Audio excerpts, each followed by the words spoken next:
ओम शांति। 6 दिसंबर 2022 सुनेंगे ईश्वरीय महावाक्य।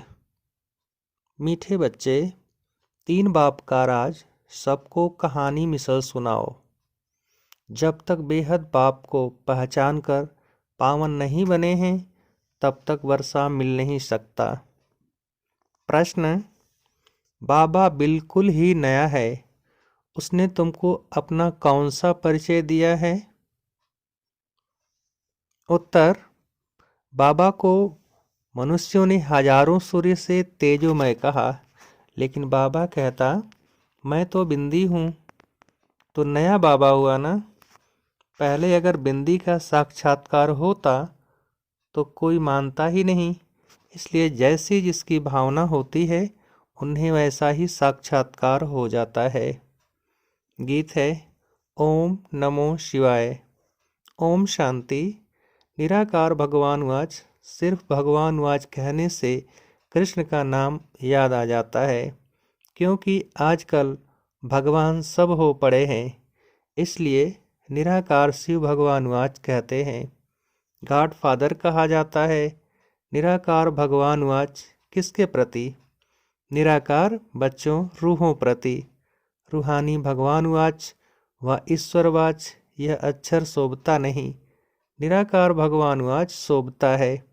अब घड़ी घड़ी तो नहीं कहेंगे, यह है बहुत गुप्त, इनका चित्र निकल न सके। बिंदी बनाकर भगवानवाच लिखें तो कोई मानेंगे नहीं। भगवान के यथार्थ नाम रूप देश काल को कोई जानते ही नहीं। अगर बाप को जान जाए तो रचना को भी जान जाए, परंतु न रचना ही उन्हों का ड्रामा में नूधा हुआ है, तब तो बाप आकर अपनी पहचान दे। बाप कहते हैं, जब मेरा पाठ होता है पतितों को पावन बनाने का, तब ही आकर मैं अपनी पहचान देता हूँ। पुरानी दुनिया को नया बनाता हूँ। पुरानी दुनिया में रहने वाले मनुष्य नई दुनिया में रहने वाले मनुष्यों को पूजते हैं।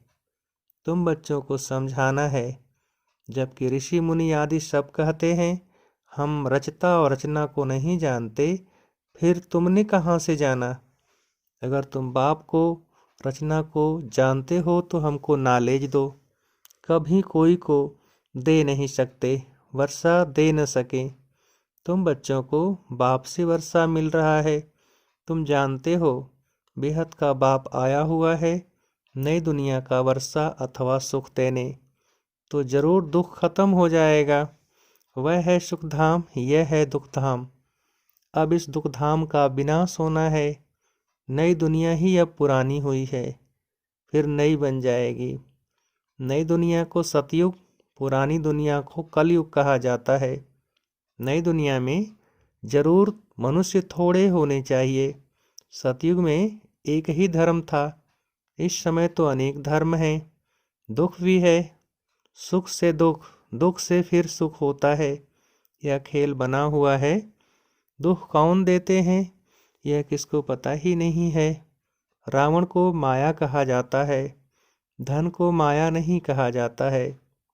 विकारी मनुष्य जानते हैं कि देवताएं निर्विकारी हैं, परंतु उन्हों को विकारों का नशा चढ़ा हुआ है।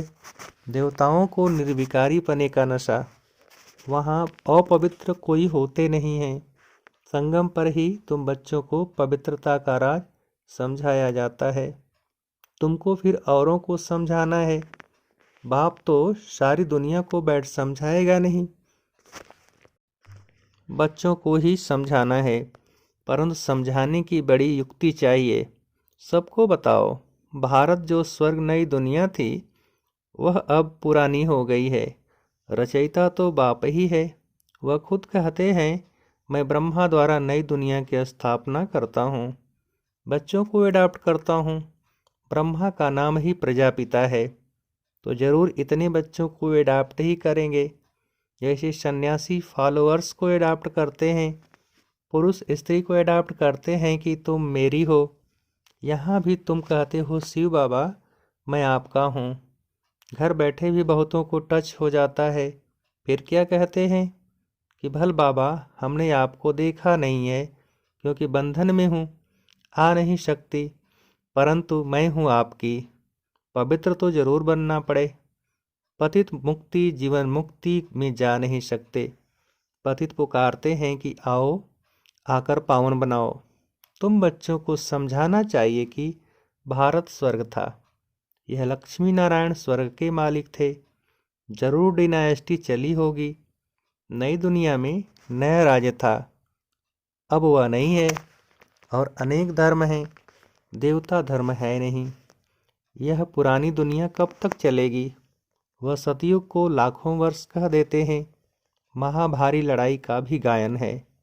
बीच में थोड़ी खिटपिट हुई थी तो कहते थे महाभारत लड़ाई का समय है। यादों की लड़ाई भी दिखाते हैं कि मूसल द्वारा अपना विनाश किया।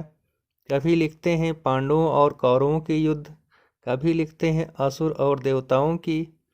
आसुरी दुनिया के बाद फौरन दैवी दुनिया है। वह पतित, यह पावन। पावन देवता कैसे लड़ेंगे? वह है सतयुग में, यह कलयुग में। दोनों की लड़ाई कैसे हो सकती है? देवताएं अहिंसक, असुर हिंसक। देवताएं नरक में कैसे आएंगे? अभी तुम संगम पर हो। नई दुनिया स्थापन होती है, उसके लिए तुम पुरुषार्थ कर रहे हो। दो बाप का राज भी कहानी मिसल समझाना चाहिए। सतयुग में है एक बाप, बेहद के बाप को याद करते ही नहीं, क्योंकि सुख धाम है। द्वापर में है दो बाप, लौकिक बाप होते भी पारलौकिक बाप को याद करते हैं। आत्मा ही अपने बाप को याद करती है, क्योंकि आत्मा ही दुख सहन करती है। पुण्य आत्मा, पाप आत्मा, आत्मा ही सुनती है। संस्कार आत्मा में है। जिनमें दैवी संस्कार नहीं है, वह दैवी संस्कार वालों का गायन करते हैं। गाया भी जाता है, आपे ही पूज्य, आपे ही पुजारी। पुजारी बनते हैं तो गाते हैं, मुझ निर्गुण हारे में कोई गुण नहीं। उनमें गुण है, हमारे में नहीं है। पूज्य सो पुजारी। तुम ही पूज्य सो देवता थे, फिर तुम ही पुजारी बने हो। 84 जन्म लिए हैं, आधा कल्प पूज्य, आधा कल्प पुजारी। हिसाब समझाना पड़े। देवता, क्षत्रिय, वैश्य, शूद्र, इस समय सब ब्राह्मण हैं। हम बीके हैं। इस समय हमको 3 बाप हो जाते हैं।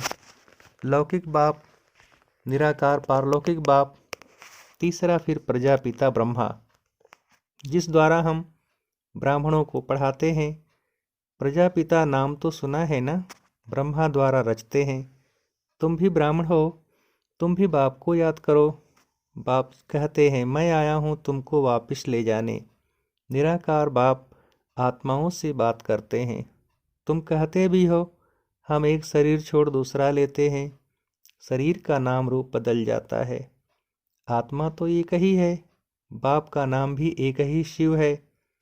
उनको शरीर तो है नहीं। यह पॉइंट्स भी नोट करने चाहिए। फिर जैसा आदमी वैसा समझाना है। हम बी के दादे से वर्षा ले रहे हैं, वही राजयोग और ज्ञान की नॉलेज देते हैं। मनुष्य से देवता बनना, यह भी नॉलेज है। नॉलेज मिलती है संगम पर, जिससे फिर नई दुनिया में वर्षा पाते हैं। पतित दुनिया में आकर पावन दुनिया स्थापन करते हैं। अभी बाप आया है घर ले जाने। ड्रामा अनुसार सबको घर जाना है। फिर पहले सूर्यवंशी, फिर चंद्रवंशी, फिर वैश्य शूद्रवंशी बन जाते हैं। वह है निराकार आत्माओं का झाड़, यह है साकारी मनुष्यों का झाड़। ब्राह्मण, देवता, क्षत्रिय, वैश्य, शूद्र, इसमें सारा विराट रूप आ जाता है। ब्राह्मण वृद्धि को पाते रहते हैं। रुद्रमाला और विष्णु की माला बनेगी। ब्रह्मा की माला नहीं कह सकते, क्योंकि बदलते रहते हैं, इसलिए रुद्रमाला पूजी जाती है। यह है नई नई बातें।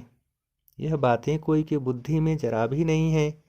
कल्प की आयु लाखों वर्ष कह देते हैं, इसलिए तुम्हारी बातें सबको नई लगती हैं। नई दुनिया के लिए नई चीज़ मिलती है। बाबा भी वास्तव में नया है। वह तो कहते हैं नाम रूप से न्यारा है, यह कह देते हैं हजारों सूर्य से तेजोमय है। सो तो जरूर जैसी भावना होगी वैसा साक्षात्कार होगा। बिंदी का साक्षात्कार हो तो कोई माने ही नहीं। यह सब बातें नई होने कारण मूझते हैं।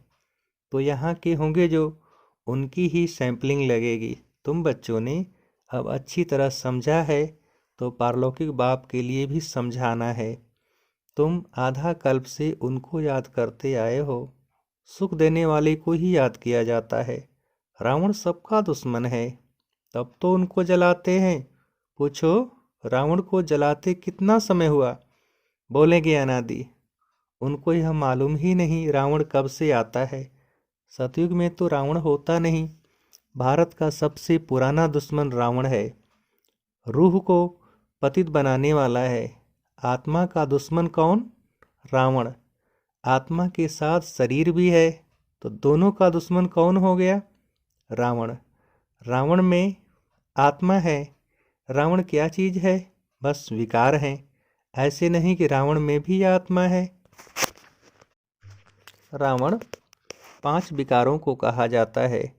आत्मा में ही 5 विकार हैं, जिसका पुतला बनाते हैं। तुम जानते हो, अभी है दुख, फिर सुख में जाना है, तो जरूर बाप आकर ले जाएंगे। वही पतित पावन है। जैसे दूसरी आत्मा आती है, वैसे यह भी आते हैं। श्राद्ध खिलाते हैं तो आत्मा को बुलाते हैं। ब्राह्मणों को ही अपने बाप की आत्मा समझ सब कुछ करते हैं। समझते हैं वह आत्मा आती है, आत्मा बोलती है। हाँ, इनका आना न्यारा है। यह है भगवान का रथ। भागीरथ कहते हैं। पानी की बात नहीं, यह है सारी ज्ञान की बात। बाप समझाते हैं, मैं साधारण तन में प्रवेश करता हूँ। इनका नाम ब्रह्मा रखा है। इनको एडाप्ट नहीं करता हूँ, इनमें प्रवेश करता हूँ, फिर तुमको एडाप्ट करता हूँ। तुम कहते हो शिव बाबा मैं आपका हूँ, तुम्हारा बुद्धि योग ऊपर चला जाता है, क्योंकि बाबा खुद कहते हैं मुझे याद करो तो तुम्हारे विकर्म विनाश होंगे। इस यात्रा पर रहो। समझो, यह बाबा कहाँ जाता है, तो याद शिव बाबा को करना है। शिव बाबा इस रथ में देहली गया, कानपुर गया। बुद्धि में शिव बाबा की याद रहे। नीचे नहीं रहना है, बुद्धि ऊपर रहे। आत्मा परमात्मा बाप को याद करे। बाप कहते, मेरा रहने का स्थान तो वहाँ ऊपर है, हमारे पिछाड़ी यहाँ नहीं भटकना है, तो मुझे भी वहाँ याद करो। तुम आत्माएं भी बाप के साथ रहने वाली हो। ऐसे नहीं बाबा का स्थान अलग, तुम्हारा अलग है, नहीं। यह बातें बुद्धि में बिठानी है। एक एक को अलग, जैसे तुम कराची में थे, वैसे अच्छा रहता है। इकट्ठे एक दो के वाइब्रेशन ठहरने नहीं देते हैं। भक्ति भी एकांत में करते हैं, यह पढ़ाई भी एकांत में करनी है। पहले बाप का परिचय देना है। बाप पतित पावन है, उन द्वारा हम पावन बन रहे हैं। बाप कहते हैं, बच्चे यह अंतिम जन्म पावन बनेंगे तो विश्व के मालिक बनेंगे। कितनी बड़ी कमाई है। बाप कहते हैं, धंधा आदि भल करो, सिर्फ मुझे याद करो। पावन बनो तो योग बल से तुम्हारी खाद निकल जाएगी। तुम सतो प्रधान बन जाएंगे। एक रस कर्मातीत अवस्था बन जाएगी। बुद्धि में ज्ञान का सिमरण करते रहो। मित्र संबंधियों को भी यह समझाते रहो। कल पहले भी तुमको ऐसे समझाया था, कोई नई बात नहीं है। कल्प कल्प बाबा आकर हमको समझाते हैं, हम फिर दुनिया वालों को समझाते हैं। भारत बरोबर स्वर्ग था, फिर बनेगा। यह चक्र फिरता रहता है। सतयुग को लाखों वर्ष कैसे हो सकते हैं? इतनी आदमशुमारी कहाँ है? फिर तो अनगिनत हो जाएं। 4 युग हैं, हर एक युग की आयु 1250 वर्ष। जैसे तुमने समझा है वैसे समझाते रहेंगे। झाड़ की वृद्धि होती रहेगी। कभी ग्रहचारी बैठती है, फिर उतरती जाती है। बाप कहते हैं, समझाना बहुत सहज है। अल्फ बे मूल बात है याद की यात्रा। मेहनत भी है। कल्प के बाद यह याद का धंधा मिलता है, परंतु है गुप्त। यह मुश्किल सब्जेक्ट है। अल्प को याद करना। अल्प को ही भूले हो। भगवान को कोई जानते नहीं। गाया भी जाता है, सतगुरु बिगर घोर अंधियारा, सोझरे में एक ही सतगुरु ले जाते हैं। अच्छा, मीठे मीठे सिकेल्धे बच्चों प्रति माता पिता बाप दादा का याद प्यार और गुड मॉर्निंग। रूहानी बाप की रूहानी बच्चों को नमस्ते। हम रूहानी बच्चों की रूहानी बाप को नमस्ते नमस्ते। धारणा के लिए मुख्य सार। पहली पॉइंट, योग बल से आत्मा को शतोप्रधान बनाकर एक रस कर्मातीत अवस्था तक पहुंचना है। याद की गुप्त मेहनत करनी है, एकांत में पढ़ाई करनी है। दूसरी पॉइंट, बाप से मुक्ति जीवन मुक्ति का वर्षा लेने के लिए इस अंतिम जन्म में पवित्र जरूर बनना है। वरदान, एक पॉइंट शब्द की स्मृति से मन बुद्धि को निगेटिव के प्रभाव से बचाने वाले नंबर 1 विजयी भव। एक बार फिर से, एक पॉइंट शब्द की स्मृति से मन बुद्धि को निगेटिव के प्रभाव से बचाने वाले नंबर 1 विजयी भव। विस्तार, वर्तमान समय विशेष माया का प्रभाव मन में निगेटिव भाव और भावना पैदा करने व यथार्थ महसूसता को समाप्त करने का चल रहा है। इसलिए पहले से ही सेफ्टी का साधन अपनाओ। इसका विशेष साधन है सिर्फ एक पॉइंट शब्द। कोई भी संकल्प, बोल व कर्म व्यर्थ है तो उसे पॉइंट लगा दो, तब नंबर 1 विजयी बन जाएंगे। माया के स्वरूपों को पहचानो, सीजन को पहचानो और स्वयं को सेफ कर लो। स्लोगन, संगम पर जिन्हें सेवा का श्रेष्ठ भाग्य प्राप्त है वही पद्मा पदम भाग्यवान हैं। संगम पर जिन्हें सेवा का श्रेष्ठ भाग्य है प्राप्त वही पद्मा पदम भाग्यवान हैं। अच्छा, ओम शांति। मेरा बाबा, शुक्रिया।